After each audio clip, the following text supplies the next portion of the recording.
Eric. Yeah, certainly that time of year, we have back to school season, and that means that parents have to start coming up with some lunch ideas to pack. Amanda Lee, the regional director for Brain Balance San Diego, is here to talk about food habits that support focus, mood, and behavior. It's not just about filling up the stomachs, right? This has an impact on the brain, and we're at school to learn, so it all kind of goes hand in hand. Absolutely. If you didn't know, the brain is only maybe 2% of your whole body weight, but it consumes 20% of that fuel. Wow, so if you don't fuel it, you said earlier, feed the beast. Absolutely. That's what I taught my two sons. I said, you got to feed the beast, the brain, and your body for all the sports and everything. That's right. Nutrition is so critical. We have a saying at Brain Balance, junk in, junk out. Sure. And if you're not starting the day on a good note, how can you sustain it? It's such a critical component of how we function. Absolutely. So you got a couple ideas for us. Let's walk us through a couple of these. The first one is a brain-boosting smoothie. Obviously, there's some ingredients in here that are good for our brain. That's right, especially if you have kiddos who are picky, sneaking the veggies, the greens into... Yeah. Here's the ingredients right here. Yeah, sneaking the greens into your smoothie or even protein powder, just in getting the vitamins. If it's hard for your kiddo to consume all the good nutrients, smoothies are usually a really tasty way to start your day and get them fueled up and hydrated. That's a big one. And you're right, getting that protein powder, it doesn't usually taste great. My kids have told me that, but getting that in with all of what you're seeing on the screen here, that can really help out. Yeah, hide it a little bit. Okay, we got a protein-packed bowl is another option that you can have. We'll put up those ingredients on the screen here as well.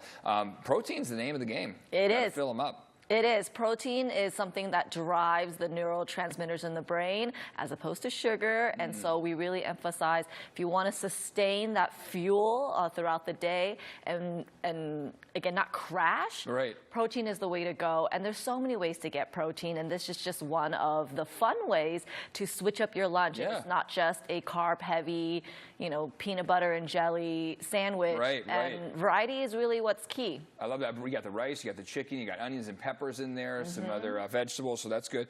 We've got the mind-fortifying pudding. I don't usually think of pudding as being healthy, but it depends on what you put in here. Exactly. Sneak it in there. It's so true. When we say eat healthy, it doesn't mean you can't have any fun, you can't have any sugar. There's so many natural sugars out there. Honey, molasses, 100% pure maple syrup. Those are natural sugars that we encourage. And of course, Mother Nature's candy, fruits and vegetables too. Bananas have a lot of sugar. So making your desserts like pudding or even ice cream with those natural ingredients rather than the added sugars and the white refined sugars so it makes everything just a little more tasty. It does. It does. Let's talk about hydration here. We got to send the kids to school with lots of water. That's right. For their lunch. And then, it's been hot out too, right? That's right. If you were watching World Cup recently, a lot of the hydration breaks, we have to fuel the brain again. Without that water, just 1 or 2% decline in our water capacity can really impact focus, impact our mood, impact our memory even, and learning. So staying hydrated, make sure we have the appropriate fuel to survive and sustain ourselves throughout the day is absolutely necessary. And talk to the kids and tell them to make sure they're getting that water throughout the day. Yes, bring that water bottle, constantly sipping on it throughout the day and not just when you're on break. And lunch is only good if it's been eaten. You don't want them bringing it home, stuff in the lunchbox, right? So you got to get a little creative. That's right, exactly. You have to get creative, and one of the best ways is getting your kids involved. If you have them be the ones making their own lunchbox, practicing some of those executive function skills, having them be at the grocery store with you to pick out those ingredients and things that they enjoy, to making their own lunches as well, or dinner, and packing that all up in the morning or the night before is really key. Because then they get to choose what they want to eat. That's right. Autonomy is really important. That's right, Amanda. Thank you for coming on.